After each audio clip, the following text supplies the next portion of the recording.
নতুন বছরের শুরুতেই রাজধানীর কাঁচা বাজারে স্বস্তি ফিরেছে। সরবরাহ বাড়ায় কিছুটা কমেছে পেঁয়াজ ও শীতকালীন সবজির দাম। আলুর দাম কমে কেজি প্রতি 20 থেকে 25 টাকা ও ভরা মৌসুমে শীতকালীন সবজির সরবরাহ বাড়লেও বেশিরভাগ সবজি 40 থেকে 60 টাকায় বিক্রি হচ্ছে। এদিকে চিনির দাম কেজিতে 10 টাকা বৃদ্ধি পেয়ে বিক্রি হয়েছে 100 থেকে 110 টাকায়। তবে মাছ, মাংস ও মুদি পণ্যের দাম মোটামুটি স্থিতিশীল রয়েছে। আব্দুর রহিমের রিপোর্ট।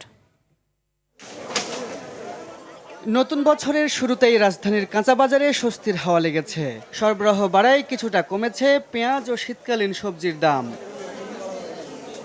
তবে ক্রেতারা বলছেন কোনো সবজির দাম কিছুটা কম হলেও এখনো নাগালের বাইরে। বাজারে সবজির পরিমাণ কম না, যথেষ্ট পরিমাণে আছে, যেটা আমাদের মধ্যবিত্তের জন্য এখনো কষ্টদায়ক। হয়তো নাগালের বাইরে না, কিন্তু কষ্টদায়ক। পাতাকপিটা একটু বাড়তি, এই যে বকুলি 100 টাকা যায়, বকুলি আর 60 টাকা 70 টাকা ছিল, সব জিনিস দাম একটু বেশি। পেঁয়াজের পাশাপাশি আলুর দামও কমেছে। কয়েক সপ্তাহ আগেও যে আলু বিক্রি হতো 100 টাকার বেশি দামে, এখন তা নেমে এসেছে প্রতি কেজি 20 থেকে 25 টাকায়। তো নতুন সবজি উঠছে, সেই হিসাবে প্রত্যেকটা জিনিসেরই দাম কমছে এবং সেটা সবার ক্রয়ের ক্ষমতার ভিতরে বলে আমি মনে করছি আর কি। এদিকে দাম বৃদ্ধি পেয়েছে চিনি ও মসুর ডালের। কেজি প্রতি 10 টাকা বেড়ে চিনি 110 টাকা ও ডাল 150 থেকে 60 টাকা কেজি দরে বিক্রি হচ্ছে।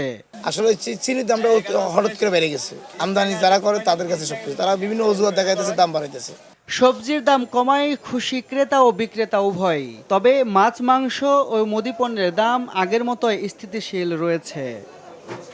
আব্দুর রহিম, RTV, ঢাকা।